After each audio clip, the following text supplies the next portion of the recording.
Hey guys, Randy Sullivan here, Florida Baseball Armory. My good friend Alan Jaeger and Ben Brewster had a discussion recently about whether we should crow hop or shuffle when we long toss, and I'm here to tell you I'm coming down on team crow hop, and here's why.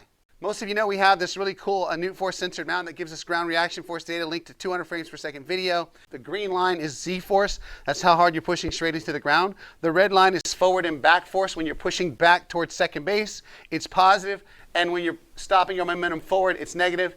And the blue line is side-to-side wobble. And so the number one influencer of velocity when we ran 500 pitches through our Newtforce sensored mount with TrackMan data was this number called impulse. Again, how hard are you pushing back towards second and how long are you holding it? You would think that to increase impulse, you would need to push harder, but then you just lose time and the graph spikes so you don't gain any impulse. The way to increase impulse is to make it wider.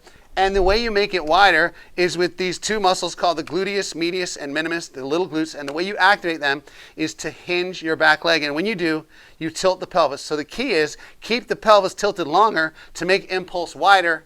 So here you can see we have Kyle Gibson here, one of our clients here.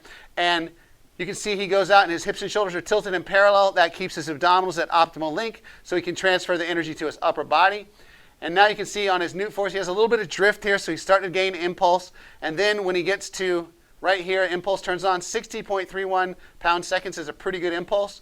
But more importantly, the shape is really important because it had some width to it. He holds it for a total of 0.7 seconds. And now you can see we had one of our instructors, Joseph Lauder, and Dom Anagnos went over here and did our force sensor mount that we have for a flat ground. You can see here that when we shuffle, we get a really low impulse, and we only hold it for about 0.25 seconds. When we crow hop, we hold it for a total of 0.45 seconds, which is just a much larger time.